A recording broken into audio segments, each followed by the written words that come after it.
सत साहिब सतगुरुदेव की जय। बंदी छोड़ कबीर साहिब जी की जय। बंदी छोड़ गरीबदास जी महाराज जी की जय। स्वामी राम देवानंद जी गुरु महाराज जी की जय हो।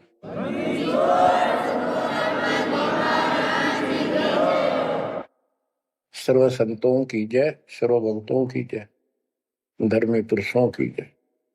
श्री काशी धाम की जय, श्री सुडानी धाम की जय, श्री क्रोथा धाम की जय, श्री बरवाड़ा धाम की जय। सत साहिब परम पिता परमात्मा कबीर जी की सीम कृपा से बच्चों आपको सूक्ष्म वेद का ज्ञान प्राप्त है। आप सूक्ष्म वेद बांच रहे हो, सूक्ष्म वेद सुन रहे हो, पढ़ रहे हो। ऋग यजु है श्याम अथर्व, चारों वेद चितभंगी रे। सूक्ष्म वेद बांच साहेब का, सोहंसा सतसंगी रे। सूक्ष्म वेद बांच साहेब का, सोहंसा सतसंगी रे। तीन लोक और भवन चतुर्दश, कोई नहीं सत्संगी। बच्चों ये बातें यदि आप पहले सुनते, आपको यह सब प्रमाण, ये संपूर्ण ज्ञान प्राप्त ना होता,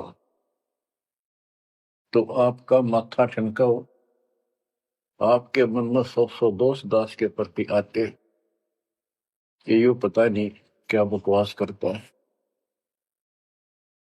क्या किसी को भी ज्ञान नहीं। यही शंका आदरणीय धर्मदास साहिब जी की मन में आई थी संत जी के,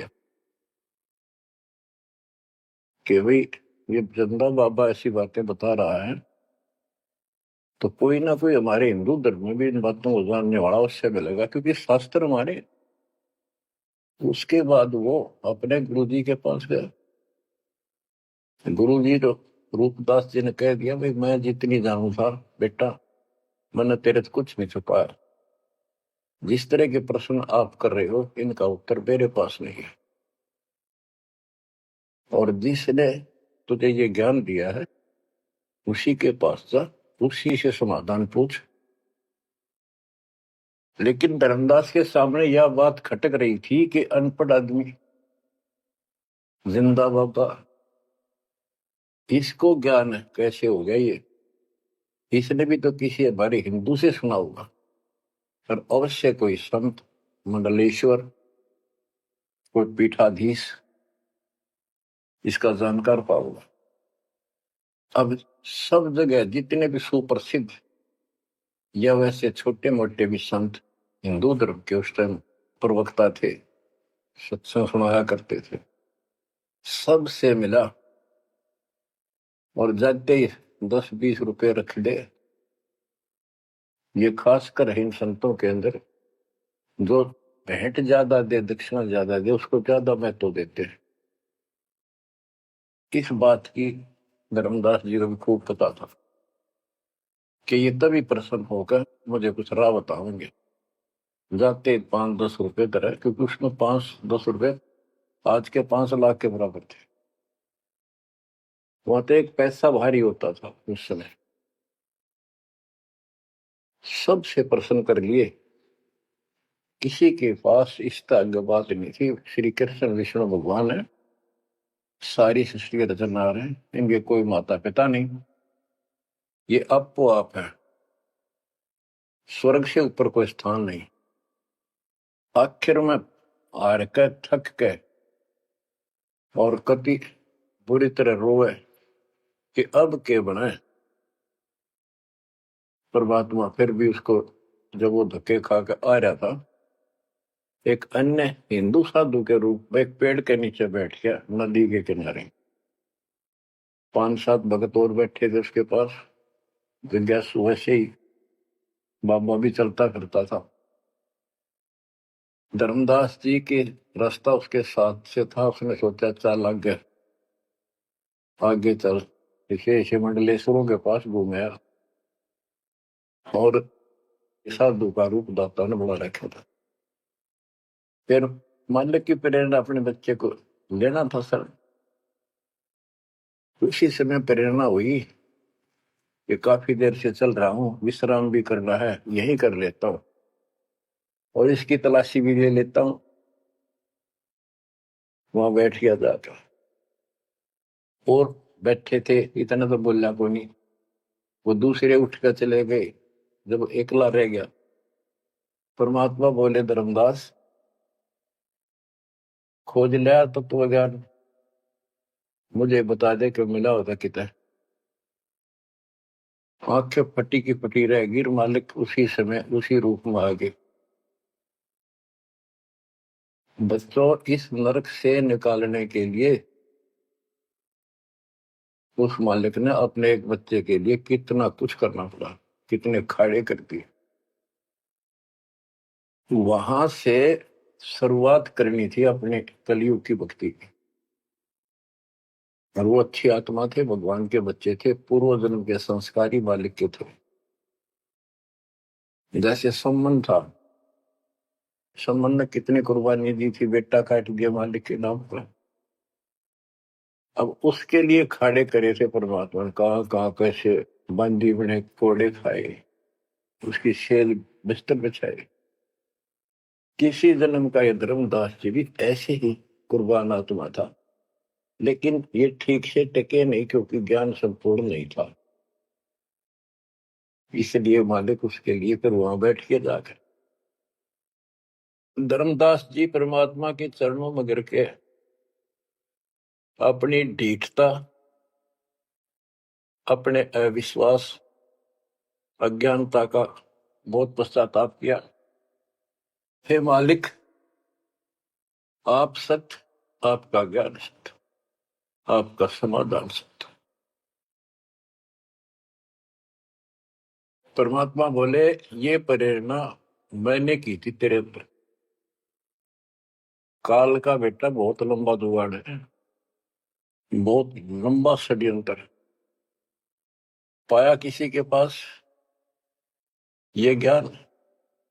हे महाराज, ज्ञान के वो तो गंध भरा, काम करो सारा सड़ रहे हैं। तो बच्चों, अब आपको दास बताना चाहता है परमात्मा की महिमा और सूक्ष्म वेद वाला ज्ञान संत गरीबदास जी को प्राप्त हुआ परमेश्वर से। उनके सतगुरु और भगवान स्वयं कबीर साहब थे, जिनका गुरु भगवान और ज्ञान एक नंबर का। तो उस पर हमने विश्वास करना चाहिए, लेकिन विश्वास करने के लिए कुछ आधार होता है। हिंदू धर्म के लिए गीता और वेद, 18 पुराण, ये आधार है कि ये अध्यात्म के मूल ग्रंथ है। उन मूल ग्रंथों से आपको परमात्मा की वाणी सिद्ध कर दी। ऋग यजु है साम अथर्व, चारों वेद चित भंगी रे, सूक्ष्म वेद वाचे साहेब का, सोहन सा सतसंगी रे। 3 लोक और भवन चतुर्दश, कोई नहीं सत्संगी। क्यों? क्योंकि उनके पास ये तत्व ज्ञान नहीं। बच्चों, यजुर्वेद अध्याय 40 मंत्र 10 में यही कहा है, कोई तो भगवान को साकार कहता है, रामकृष्ण रूप में, अवतार रूप में आने वाला। अन्य कहते हैं वो कभी साकार होता ही नहीं, वो तो निराकार है। परमात्मा साकार है या निराकार है, किस स्थिति में आता है, वो कैसे लीला करता है, इसकी जानकारी तत्वदर्शी संतों से पूछो। गीता अध्याय 4 श्लोक 34 में और 32 में स्पष्ट भी कर दिया कि जो तत्व ज्ञान होता है वो परमात्मा अपने मुख कमल से आकर बोलता है। ऋग्वेद मंडल नंबर 9 सूक्त 94 और मंत्र नंबर 2 में कहा कि वो परमात्मा कवियों की तरह आचरण करता हुआ घूमता फिरता है। ऋग्वेद मंडल नंबर 9 सूक्त नंबर 95 के मंत्र नंबर 1 में परमात्मा भक्ति की प्रेरणा अपने मुख कमल से वाणी बोल के करता है और भक्ति के मूल मंत्रों का गूढ़ रहस्यों का ज्ञान वही बताता है।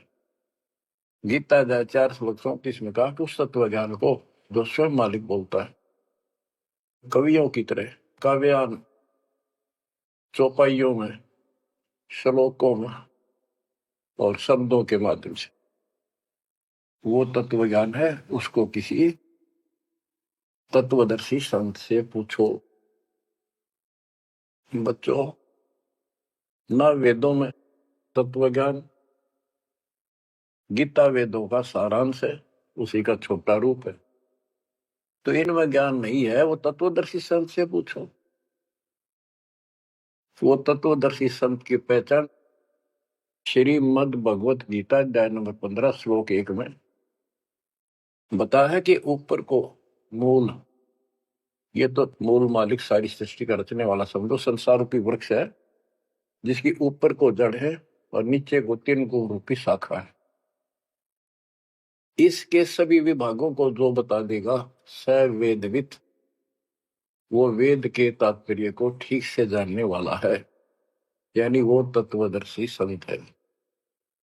धर्मदास जी और गरीबदास जी के सतगुरु ने बताया, कबीर अक्सर पुरुष एक पेड़ जो जमीन से बाहर दिखाई देता उसको पेड़ बोलते, पेड़ा तना।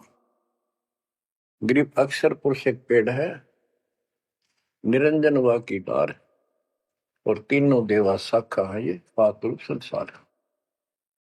फिर तपस कर दिया कि फिर एक कैसा दे सब सदर, सब साध्य सबता माली शीचे मूल को फल फुल अगा। सभी parts of the tree, works के सभी विभाग बता दिए कि तना अक्षर पुरुष है, डार ये क्षर पुरुष है, क्षर पुरुष, और तीनों देवारद गुण ब्रह्मा सत्पुंग उत्तम गुण शिवजी रूपी शाखाएं और पात रूप संसार। तो बच्चों, फिर साथ में ये समाधान भी कर दिया कि एक का साध्य सब सदन, यानी मूल को पूजो, उसको इष्ट रूप में मानो, उसके बाद अपने अनुष्ठान करो, साधना करो। जो आपको प्रथम मंत्र दिया जाता है इसमें प्रथम और लास्ट वाले मंत्र को छोड़कर सारे इन्हीं शाखाओं वाले मंत्र है।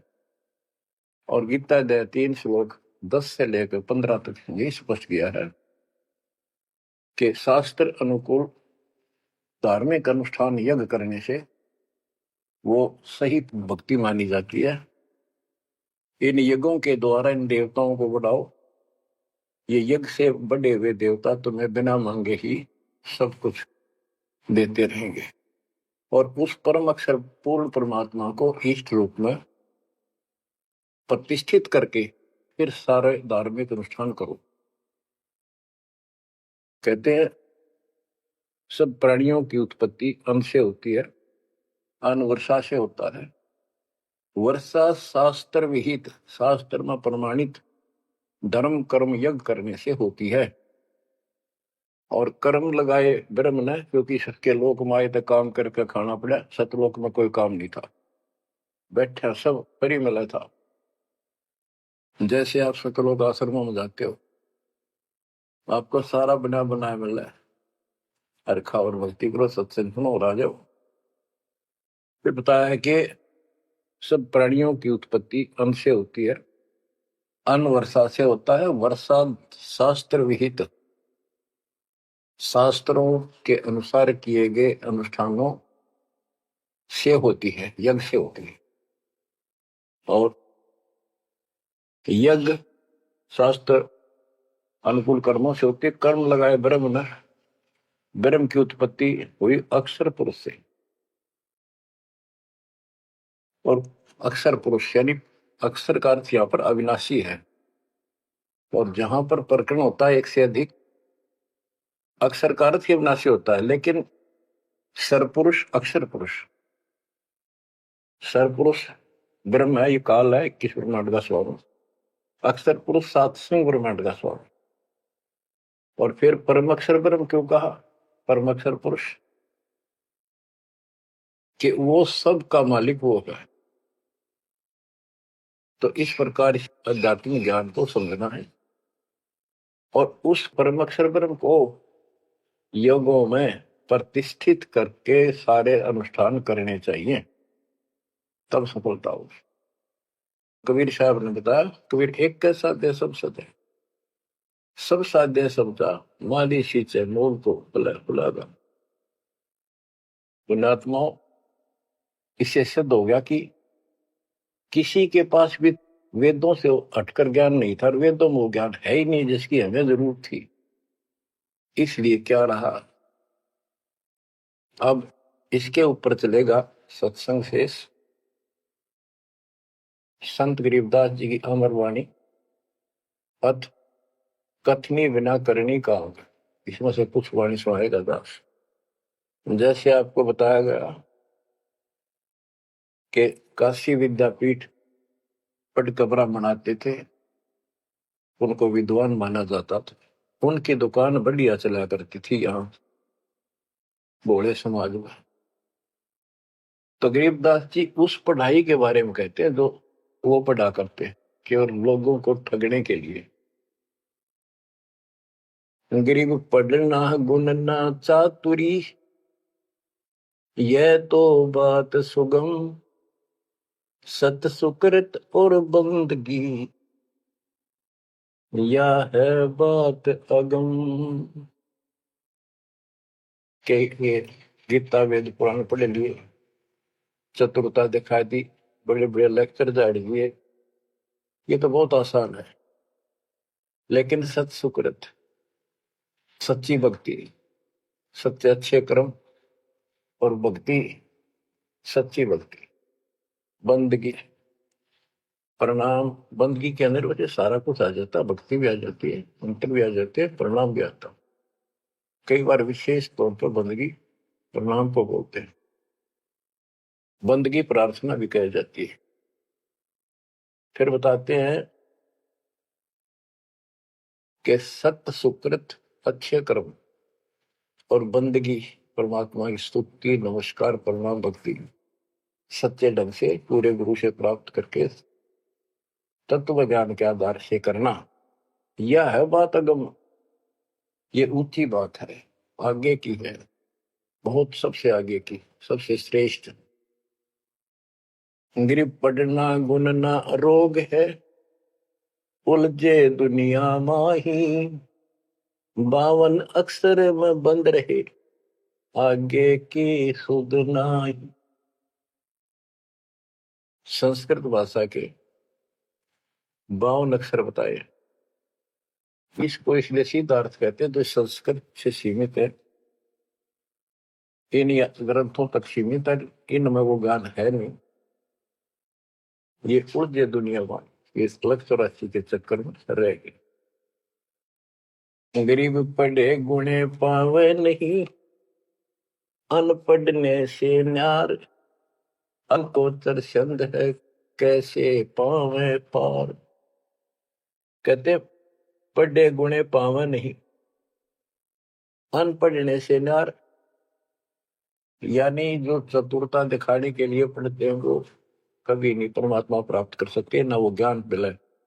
अनपढ़ने से न्यार, के बिना पढ़े भी बात नहीं बने। अब जैसे आप अक्षर ज्ञान प्राप्त कर रहे हो, आप भले ही अपनी रोजी रोटी के लिए कर रहे हो, लेकिन अब इस पढ़ने से आपको अपने मूल ग्रंथ समझ में आ जाएंगे। ये सूक्ष्म वेद है, इसके अंदर जो गूढ़ रहस्य है वो अन्य वेदों से भी उत्तम और गहरे हैं। इसमें कह दिया पढ़े गुणे पावे नहीं, यह पढ़ाई है वो तो मूर्ख बनाने की। अनपढ़ने से ना, जो नहीं पढ़े वो भी दूर रहेंगे। हमारे को अक्षर ज्ञान नहीं था, इसलिए हम इन चतुर लोगों की बातों में फंसे रहे। गरीब वेद कथें चित चूक है, मन में मान मरोड़, कहने मात्र के तो पंडिता, ये होते के डोर। कि इन वेदों के पढ़ने मात्र से कुछ भी हासिल नहीं होना, क्योंकि वो ज्ञान है ही नहीं जी। अपने को जरूरत है मोक्ष प्राप्त हो, और वो ज्ञान मालिक प्रत्येक युग में आकर बोलते हैं, पर कदर नहीं बनी। गरीब वेद कथे चित चूक है, मन में मान मरोड़, अहंकार, और कहने मात्र के तो पंडित हैं, ये वो दिल्ली के ढोल के 84 लाख योनियों में जाएंगे। अब जैसे एक बहुत ही अच्छा उदाहरण दिया संत गरीबदास जी ने, बच्चों ये गाना बजाना समय के अनुसार शब्द भी सुनाए जाते हैं, और ये कड़वी गोली भी खिलाई जाएंगी, तभी ये रोग कटेगा। सारा ट्रीटमेंट कंप्लीट करना पड़ता है। अब ध्यान से सुनो, पुराने समय में तिलों से तेल निकाला जाता था। वो व्यक्ति जो काम ये करते थे उनको तेली बोलते थे। वो एक कोल्लू लगाते थे। वो कोल्लू एक मशीन होती है जिसमें 3-4 गिरारी सी होती, मोटी मोटी भारी भारी, और उसके ऊपर एक ऐसा पात्र लगा होता है जिसमें नीचे सुराख होता है, और उसमें सरसों डाल दी, तिल डाल दिए, वो धीरे धीरे नीचे जाता रहता। कोल्लू चलता है एक लंबा लकड़, कम से कम भी 15-20 फुट लंबा। उस कोल्लू को चलाने के लिए एक लंबा लकड़ फंसा के, और उस लकड़ को पाट बोलो हमें, लाट पाट, उसको बैल से चलाया जाता था। और वो बैल उस लकड़ की जितनी लंबाई होती है उसके में ही सर्कल में घूमना होता था उसको। वो सर्कल होता था, उसके एक सर्कल में घूमता था, सेम कति फिक्स्ड होता था उसका डायमीटर। उसी परिधि में वो बैल घूमता रहता था, और उधर से कोल्लू चलने से तेल निकलता। उस कोल्लू को चलाने के लिए एक बैल का प्रयोग किया जाता था।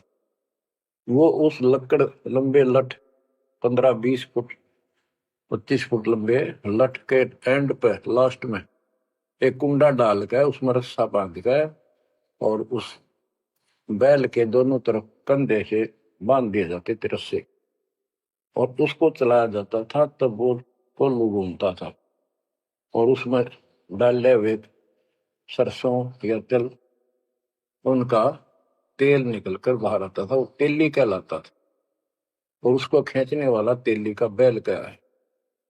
उस बैल के आंखों पर पट्टी बांध दिया करते थे, और एक आदमी उसके पीछे होकर 2-3 बार उसका लठ मारता जोर के, और वो बहुत तेज चलता। तो फिर उसको ये भय हो जाता कि लठाड़ा तेरे पीछे पीछे है। वो अपने आप स्पीड में रहता था, और इस तरह वो कोल्हू सारा दिन चलता था। बीच में थोड़ी बहुत देर पानी पिला दिया, चारा खिला दिया, फिर जोड़ दिया जाता।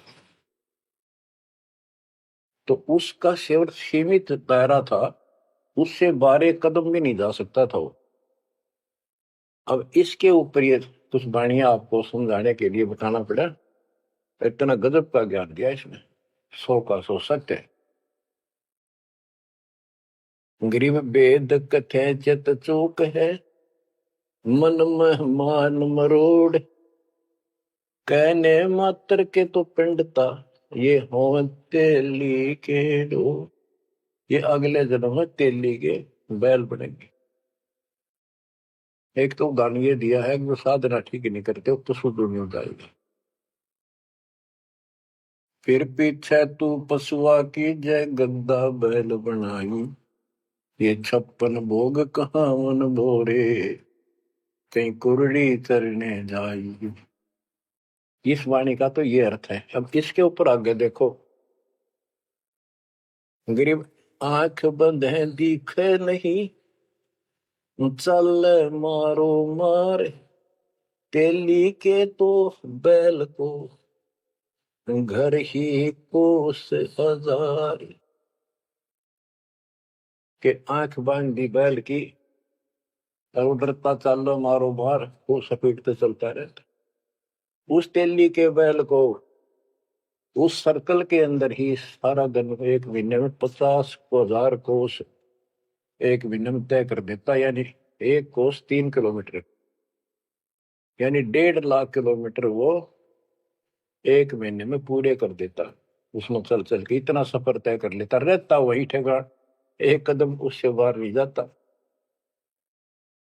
बच्चों ये स्पिरिचुअल लेक्चर है या आध्यात्मिक घंटी दे रहा हूं आपकी स्कूल की।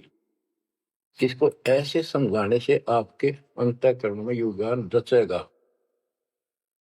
एक क्या होता था पहले, जैसे फसल होती थी गेहूं चने, इनको अलग करने के लिए भूस से एक गाटा जोड़ा जाता था, गाटा। उसके बीच में एक लठ गाड़ का मोटा था, उसका रस्सा बांध के फिर 5 7 10 पशु, जिसमें भैंस गाय काटड़ा काटड़ी ऐसे शरीर में बांध दिए जाते थे और बीच में लठ गाड़ दिया, उसके चारों तरफ वो भूस डाल देते थे, चने या गेहूं। क्योंकि दास ने देखा है, हम किसान के गर्जनों था, इसलिए 90% बच्चे किसान वालों को पता नहीं, जो शहर में रहते हैं, वो भूसे कैसे निकलता था, जिसकी ये वाणी जिस बारे बोली है। अब तो मशीनों से निकल जाता, कट कट कट कट 1 घंटे में। पहले महीना महीना लगे रहा करते। दास का जन्म ऐसे समय में दिया दाता ने जब वो 5505 निकट आ रहा था, और वो पिछला प्रोसेस सारा पता है जो एक वाणी में बोला गया है। दास को समझने में आसानी रही, आपको समझाने में आसानी होगी। तो उसको हम तो गाटा बोला करते, गाटा जोड़ रखे। वो सारे पशु एक लाइन में चलते रहते, चारों तरफ घूमते, जैसे तेली का बैल घुमा करता। ये उस फसल को काटने के लिए उनके पैरों के नीचे वो फसल कट जाती, छोटा छोटा तूड़ा भूस बन जाता। फिर उससे गेहूं चने अलग कर लेते और भूस अलग हो जाता। उसको गाटा बोला करे। और पलवल साइड, इधर फरीदाबाद साइड में उसको धाए बोलते थे, धाए।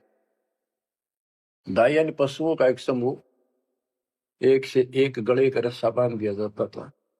वो बाहर नहीं जा सकते, अंदर आ नहीं सकते, क्योंकि एक दूसरे को धक्का नहीं दे सकते। वो एक लाइन में चलते थे चारों तरफ सर्कल में। अब इसको इन अज्ञानी गुरुओं के ऊपर सेट किया है दाता संत गरीबदास जी ने इस वाणी को। गरीब दाएं जुड़ी अज्ञान की गह घाटा ठोर, एक पेड़ चाले नहीं काट बड़ी बड़ी खोर। के जैसे वो पशुओं के द्वारा धाए जोड़ के घुमाई जाती है और वहीं घूम रहे होते, उससे अलग एक कदम नहीं जा सकते। तो जितने भी ये संत हैं, इन्होंने अपने अपने चेले बांध रखे, अपने अज्ञान वाले लटके। गुरु बनकर बैठ गया और उसको पशु बांध रखे, पशु पुत्र। वो इस जन्म मरण के चक्कर में यही गाटा गा रहे हैं, यही दाएं चल रही है उनकी। एक पेड़ चाले नहीं और कड बड़ी बड़ी खोर, खोर मैंने बड़े बड़े कदम रखे, तेजी से चलना, पाथे डंडे लगे होंगे। तो ये सारे जितने भी चेले हैं, उनके जितने गुरु हैं, उनके जितने शिष्य हैं, उनको तो धाए बताई ये गाटा, और इस जन्म मरण के चक्कर को एक ये सर्कल बताया कि इसी में ये घूम रहे हैं, एक कदम इस बाहर नहीं जा पाए। जाना सतलोक है। जैसे किसी ने सफर करना है तो कदम जितने रखेगा मंजिल की ओर होते, ठीक रास्ते पर। और ये वहीं बांध रखे स्वार्थवश जिसने पशुओं को, वो तो उस सर्कल में घूम सके, उस तो बाहर जा ही नहीं सकता। गरीब दाएं जुड़ी अज्ञान की गह घाटा ठोरे, एक पेड़ चाले नहीं, काट बड़ी बड़ी खोर। गरीबदास जी ने कहा है, कोई है रे परले पार का, जो भेद कहे झनकार का। वारई गोरख वारई दत्त, यानी ये सब वार गुरु प्रहलाद अर्थ, वार ही सारे, ब्रह्मा भी वार, ये भी वार, सारे ब्रह्मा विष्णु महेश यहीं पर, दुर्वासा वार, ये गह गाटा ठोर। गरीब चार वेद सट शास्त्र, पढ़े 18 पुराण, सतगुरु पूरा मिला नहीं, पंडित हो सी समान। ओह, कबीर साहब कहते हैं, गुरु बिन काहू न पाया ज्ञाना, जो तो था वो छड़े किसाना। गुरु बिन वेद पढ़े जो प्राणी, समझ अनुसार रहे ज्ञानी। बच्चों, एक तो होती है मान बढ़ाई अहंकार, और एक सच्चाई जो होती है वह मान बढ़ाई नहीं कहलाती। जैसे दास कह रहा है, और जब आपको भी समझ आ गई है, स्पष्ट होगा, आपको पता लग गया है कि गुरु बिन वेद पढ़े जो प्राणी, समझे ना सार रहे अज्ञात। वेद पढ़े पर वेद न जाने, ये वाचे पुराण 18, और पत्थर की पूजा करे। भूल गए सब जनारा, श्राद्ध निकलवाओ, पितर पुजवाओ। क्या इन्हें वेद पढ़े, क्या इनको गुरु मिला? जय सतगुरु की संगत करते ये सकल कर्म कट जाए, ये कोई झंझट नहीं करना पड़ता। अमरपुरी पर आसन होते सतलोक में, जहाँ कोई कष्ट नहीं, जहाँ धूप ना चाहे। तो दास ये कहे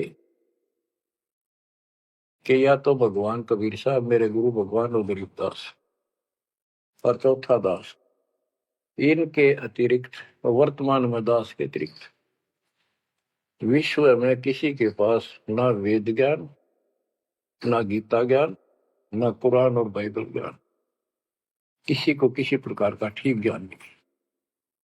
इसको कोई कहे यह मान बढ़ाई करता है, उसकी अपनी समझ है, अपनी सोच है, लेकिन यह 100 की सोच सच्चाई है। जैसे 2000 के नोट पर, या 1000 के नोट पर, 500 के नोट पर यह लिखा है कि मैं धारक को 500 रुपए देने का वायदा करता हूं, तो क्या उसने मान बढ़ाई कर रखी है कि ये नोट अपनी बढ़ाई करता है, छाती पे लिखवा रहा है? वो सच्चाई है, वो लिखना भी जरूरी है। तो दास को ये बताना भी आवश्यक है कि दास के अतिरिक्त विश्व में किसी के पास ज्यादा तम ज्ञान नहीं है। ना वेद ज्ञान ठीक है, ना गीता ज्ञान ठीक है, ना पुराणों को जानते, ना कुरान वाले कुरान को ठीक से सुनो, न बाइबल वाले बाइबल को ठीक से सुनो।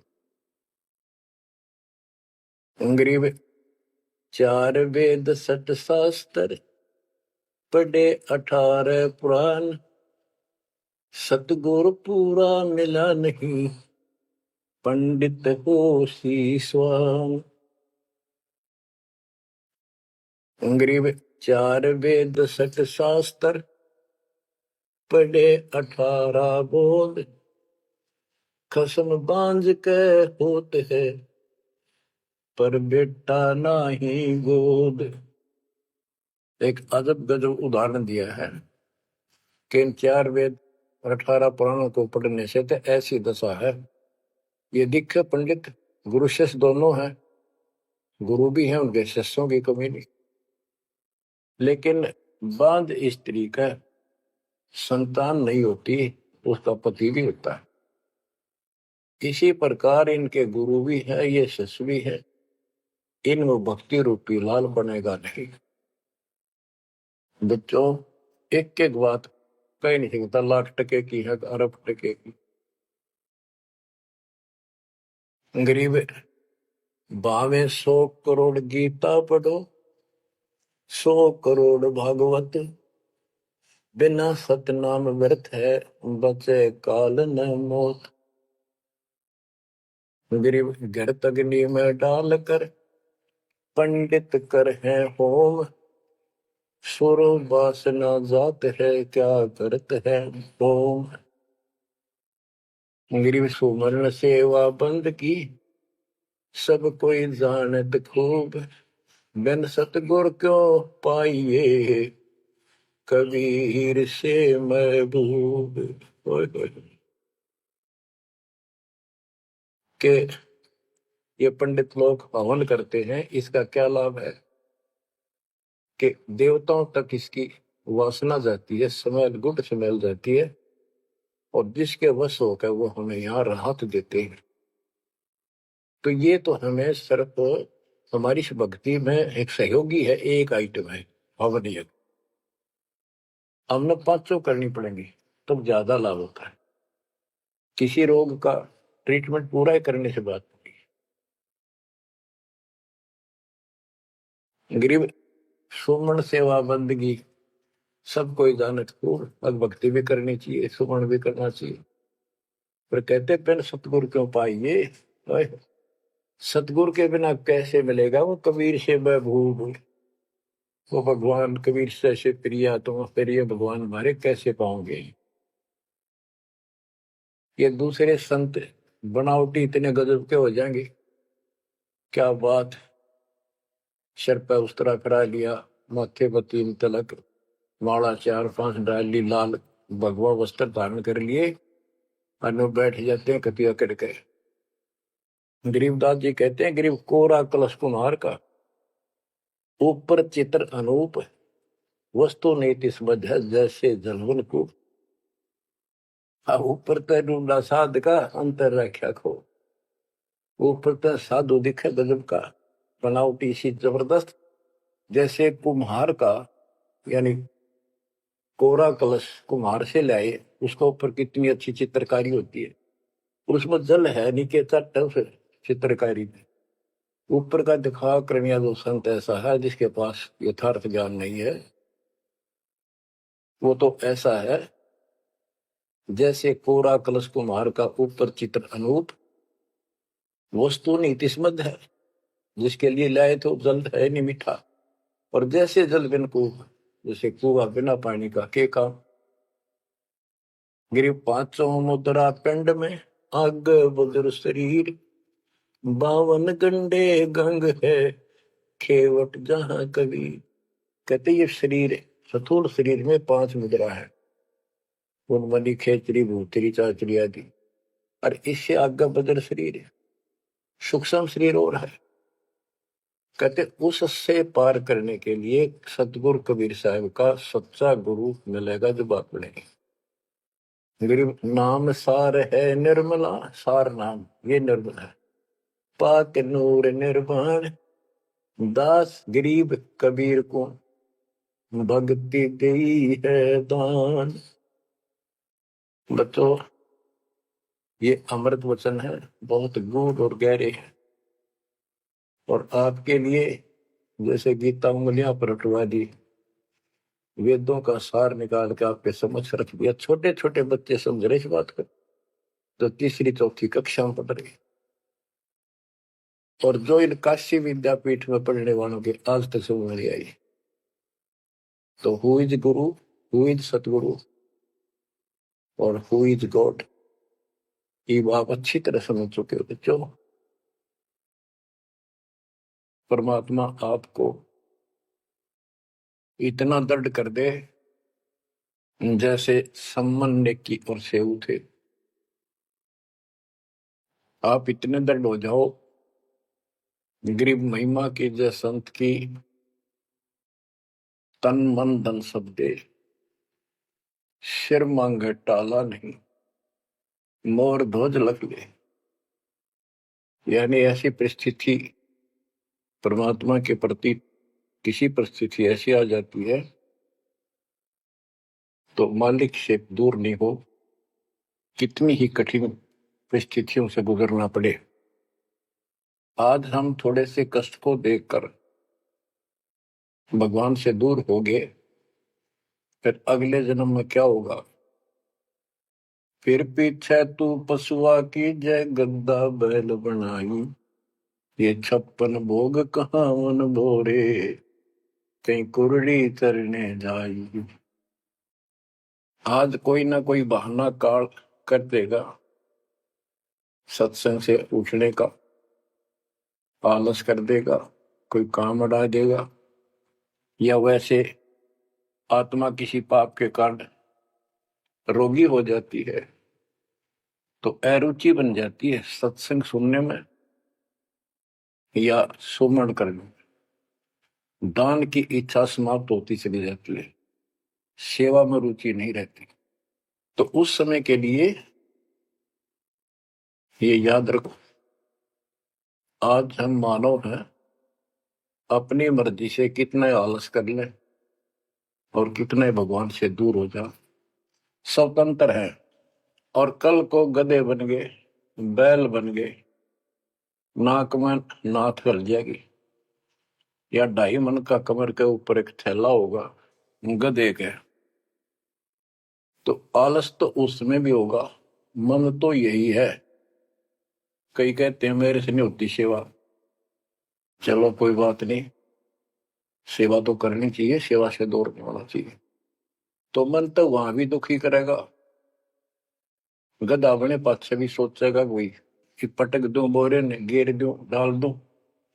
एक आदि पर गधा ऐसा भी कर देता है, फिर उस पर ज्यादा भार लादा जाता है और लठ भी पड़ते हैं, फिर वो सीधा चलता है। इसलिए इस मन पापी को आत्मा यही समझा छोड़ डाले, दाता से दूर ना हो। इस संसार में सुख नाम की चीज नहीं है। यदि सुख होगा, या जो नकली सुख भी अगर चाहिए तुम्हें यहाँ का, तो विदाता के चरणों में मिलेगा, रहोगे तो मिलेगा। इससे दूर होकर कुछ दिन जो ये समय आप भक्ति कर चुके हो, सच्ची मर्यादा में रह गए, वो आपकी बैटरी सी चार्ज होगी जैसे इन्वर्टर की हो जाती है, और फिर चार्जर हट गया, वो बैटरी फिर भी काम करती रहेगी और ऐसा लगेगा कि बिल्कुल सब कुछ ठीक ठाक है, कोई फर्क नहीं पड़ा, चार्जर भी हटा दिया। जब तक वो संग रह सकती है, एनर्जी है बैटरी में, वो काम पूरा करेगी। जब वो एनर्जी खत्म हो जाएगी, आगे संग्रह हो नहीं रही, तो एकदम ही वो सब सुविधा बंद हो जाएगी। पंखा भी बंद, बल्ब भी बंद, और भी कार्य कर रहे होंगे, कंप्यूटर भी बंद, फिर बहुत देर हो चुकी होगी। इसलिए इन सब बातों को ध्यान रखो, याद रखो। मुश्किल से दाव लगा 7.5 अरब आबादी में से आप ये थोड़ी सी आत्मा परमात्मा की शरण प्राप्त कर पाए हो, तो बच्चों परमात्मा आपको मोक्ष दे, अपने चरणों में रखे, आपकी तरफ बढ़े, कुर्बान हो जाओ। सत्संग सुना करो ढंग से, देख परमात्मा ने कहां से कृपा कर रखी है। आँख खोल लो ना, जो फूक निकली और कोई नहीं पूछेगा, धक्के खाते करो, तेरा कुत्ते को देखेंगे। परमात्मा साथ इसलिए होगा कि हमारे और कामों में विशद करेगा, इसलिए मालिक पर ज्यादा ध्यान दो, काम करो, काम न को मना करे, उस काम में बरकत भी अब मिलेगी। दाता आपको मोक्ष दे, सदा सुखी रखे, सत्साई।